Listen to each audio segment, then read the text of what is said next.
Hi out there, welcome back to the GPZ600R TV channel here on YouTube.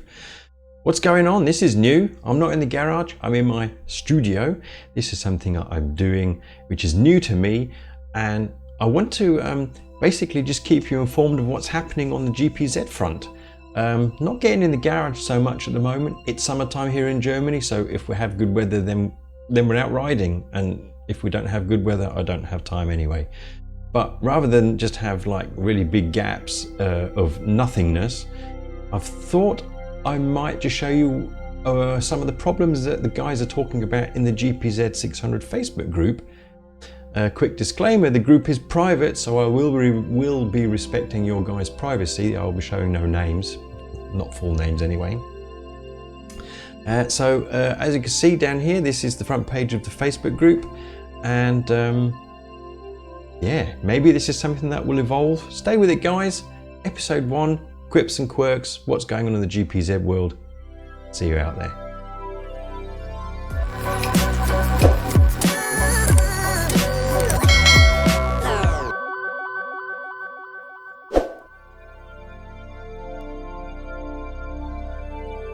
So the way this is going to work, guys, is I've got the Facebook group, which you can now see underneath me here.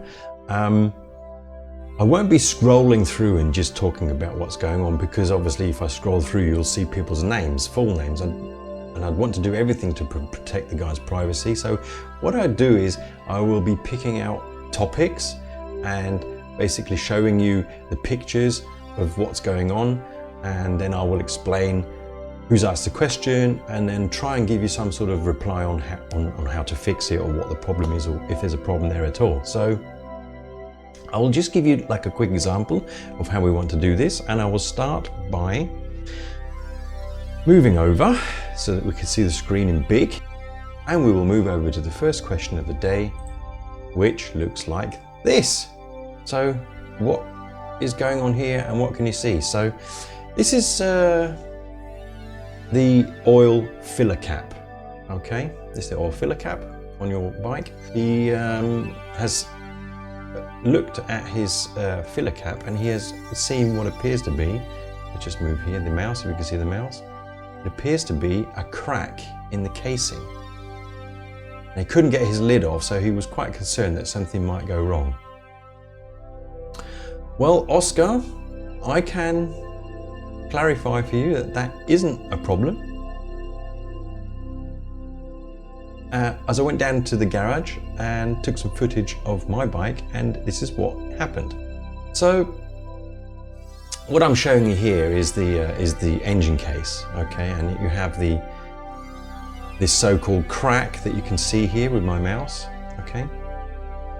And I took the lid off and actually showed you it isn't a crack whatsoever. This is part of the casing, the way that it's molded. Right, there's some sort of lip on this molding, and all the bikes have this. So although looking from the front it looks like there's a crack in the casing, it isn't. You can put your worries to rest there. That was just some sort of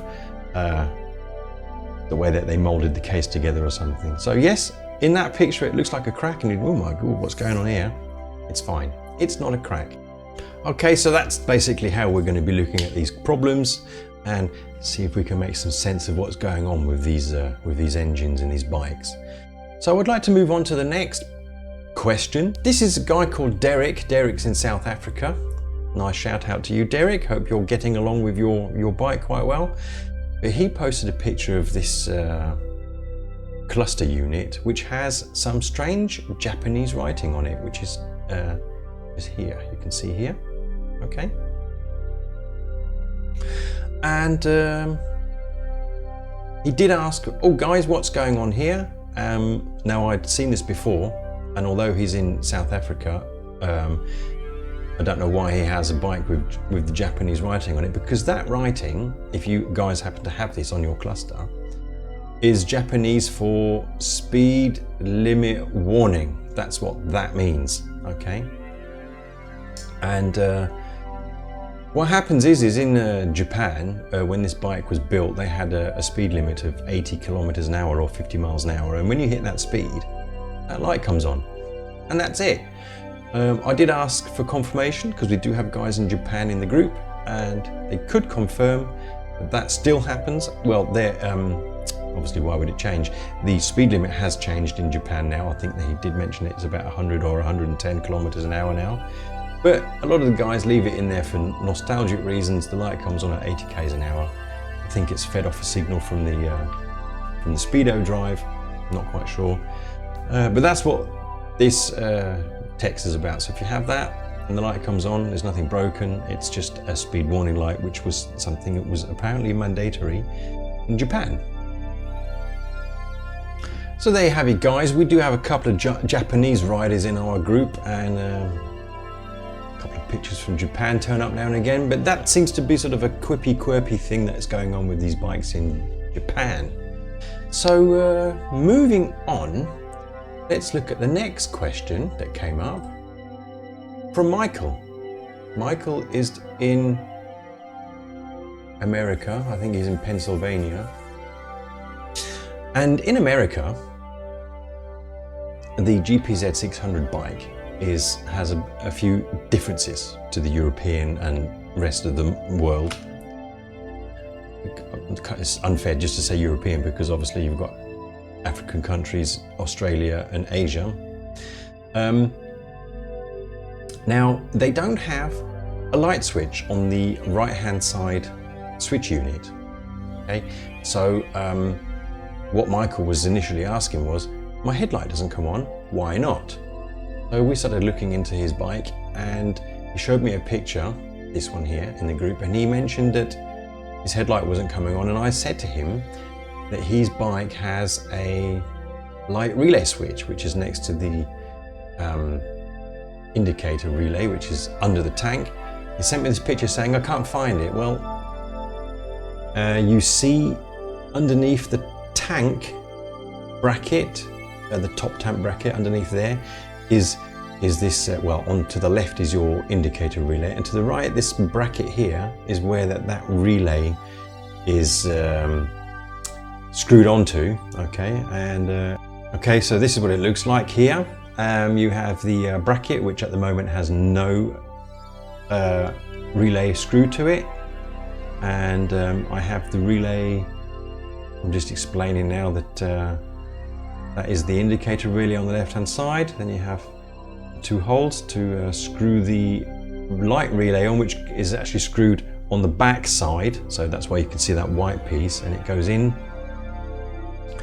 into the I'm trying to do it with one hand, that's why I couldn't do it so well, in underneath here like that, look, and is screwed into place there, right? And then obviously you plug then the plug into the main loom, and that is that's your light relay switch. But yeah, that's the light relay system. So that's that. So although you couldn't find it, you probably didn't know what you were looking for. Okay. So moving on to the next thing. I posted this because I actually quite like this one. I posted this picture. It's a before and after. Okay, so top picture's obviously before and the bottom picture is after. And I posted a comment saying, okay guys, who hasn't been here yet? The old ripped off screws problems. And a lot of you guys posted saying, oh yeah, I've had to drill them out, I've got them out. And a lot of you quite correctly posted, yeah, it's not really a surprise because everyone's using the wrong tools. And how wrong can you be with the Phillips? Well, that's the whole point. It's not Phillips. A lot of the screws on these Japanese bikes are JIS standard. JIS and Phillips, there's also Pozidrive, but we'll ignore that for now. What's happening? Well, the JIS and the Phillips screw does actually look quite similar to start with. But I've got a picture here which sort of quite nicely demonstrates where the differences are.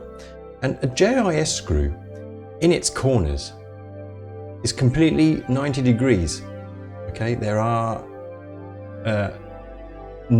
exactly right angle corners, whereas a Phillips is slightly rounded in the corners. Okay, if you put a Phillips screwdriver, which is designed to be round, the Phillips screwdriver head is slightly rounded, and you put that into a JIS screw, it won't go all the way into the cross, and it will basically slip out, and the end result is what happens here. So Phillips screwdrivers will rip off JIS screws.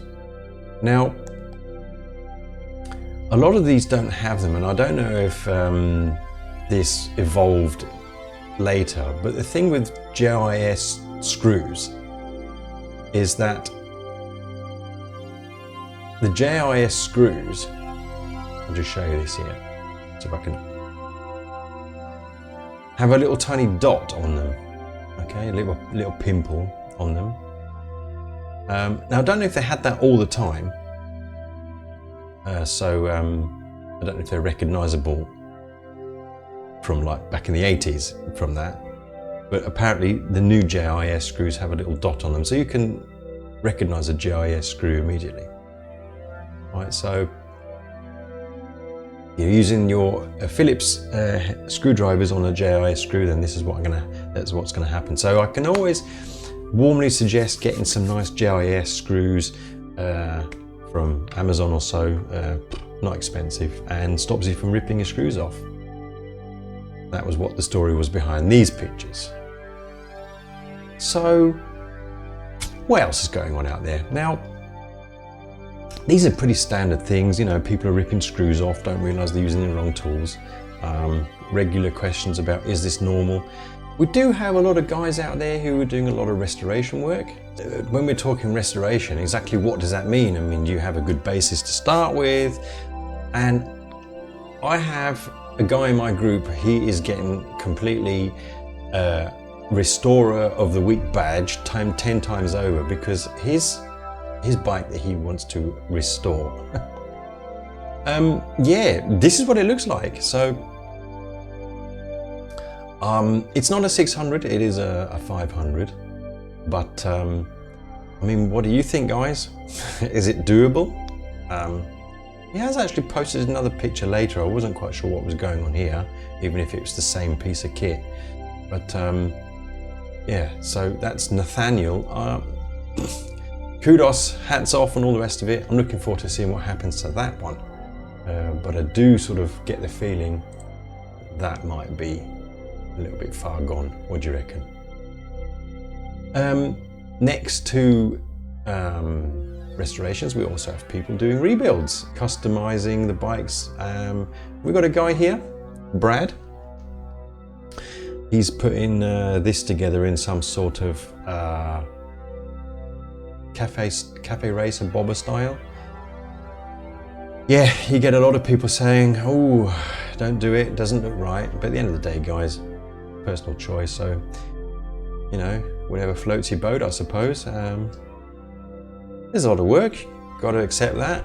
I'm not quite sure if it's something I would do, but there we go, wrong picture. But there you go, he's busy doing that, Brad, so yeah, crack on with that one. This picture's from the middle of July, so I'm not quite sure how far you've got now.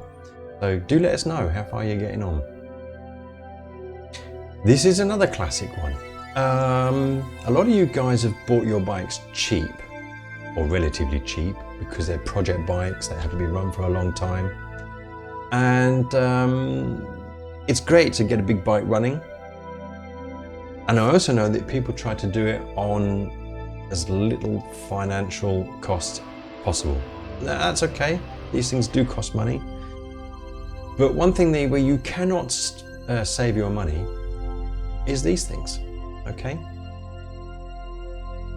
We all recognize these. These are the rubber boots between the airbox and the carburetor. 4 of them in total. And they go hard, guys. After 30 years or more, they go hard. They lose all the softening compound in the rubber, and they shrink. And what happens is that you can't get them over the carbs properly, and you have unfiltered air creeping in the sides of these. I mean, you can see on this one in particular, it's bent as well. I mean, it's out of shape. You're not going to get a seal on those. So on this one, you are going to have to bite the bullet and get new ones, okay? Go and speak to your local Kawasaki dealer. or go online, you can find these. But they're not cheap. They cost about £25, euros, dollars a piece. So at maximum, you're going to be spending about $100 plus postage to get some of these. And they don't do cheap ones like on Wish or AliExpress or Temu or anything like that. So yeah, you're going to be stuck with getting new ones.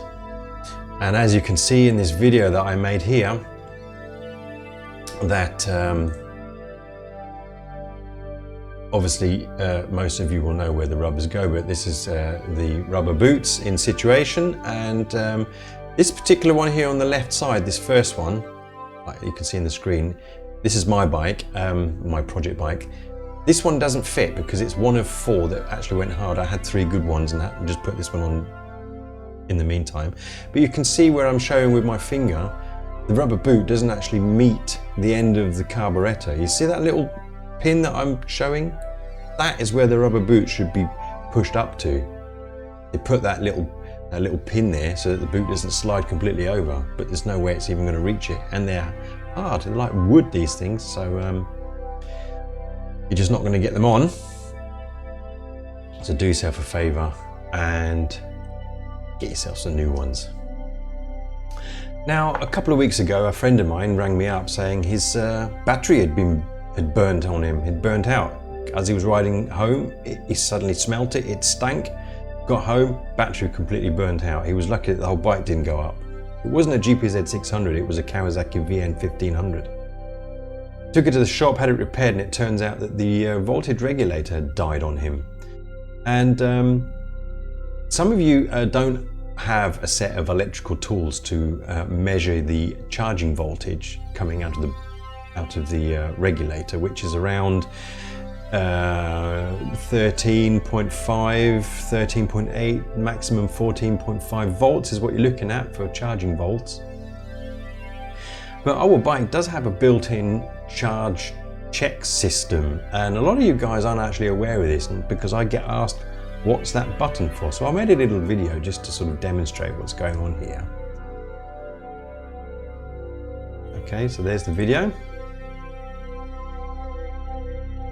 And we have a voltage meter in the cluster clock. It goes from 8 to 16. Now that doesn't mean you have batteries between 8 and 16 volts. You have a 12 volt battery.